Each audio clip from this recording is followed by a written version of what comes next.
Didn't see you there. Welcome to my ashram! This is where I find peace and focus on the true ways of Bokononism. Some of the essential beliefs of Bokononism are that everyone is the same, but that human beings create groups by drawing lines on maps or inventing religions or associations in order to give themselves enemies and feel better about their lowly position. These are called grand falloons, or false divisions of humanity that are reason for war, hate, and prejudice. Yeah!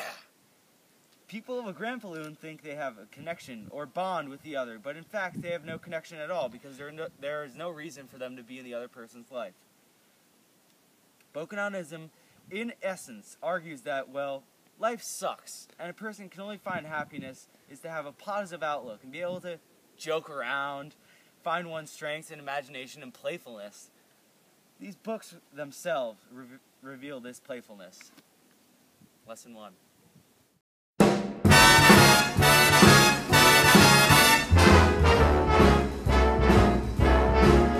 How lucky can one guy be? I kissed her and she kissed me. Lesson 1. Much like the first book, don't be a fool.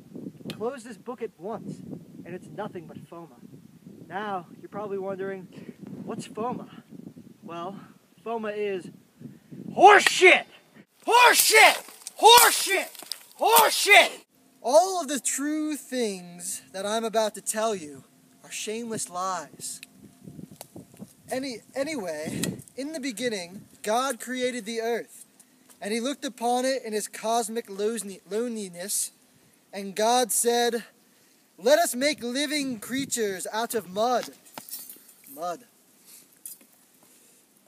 So the mud can see what we have done. And God created every living creature now that moveth, and one was man. Mud as alone could speak. God leaned close as the mud, as the man sat up, looked around and spoke. Man blinked.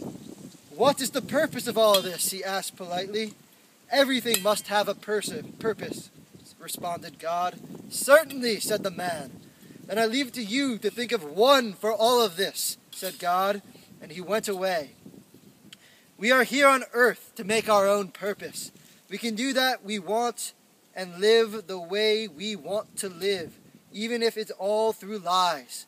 No man has the true knowledge of meaning is for us to interpret and find out. Religion is FOMA. Horseshit! It doesn't give you special insight or something like that, but rather is something to do and relax the mind to give us hope. Lesson 2. Lesson 2. Final book. If I were a younger man, I would write a history of human stupidity, and I would climb to the top of Mount McCabe. That's where we are right now.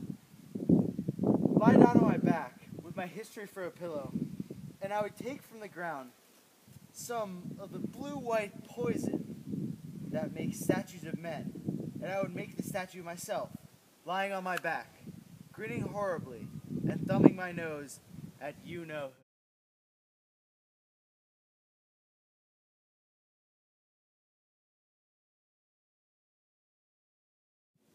This book basically says that man has a tendency to be hypocrites.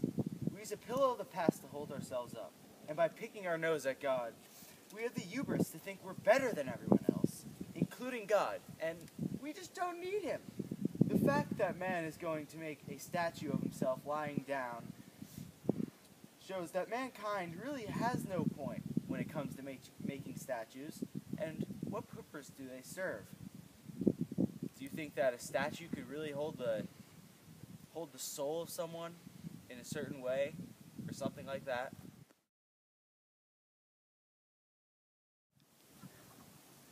Midget, midget, midget, how he struts and winks, for he knows a man as big as his hopes and thinks.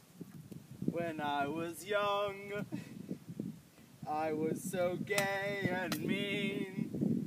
I drank and chased the girl just like St. Augustine. St. Augustine. He got to be a saint. So if I get to be one also, please, Mama, don't you faint.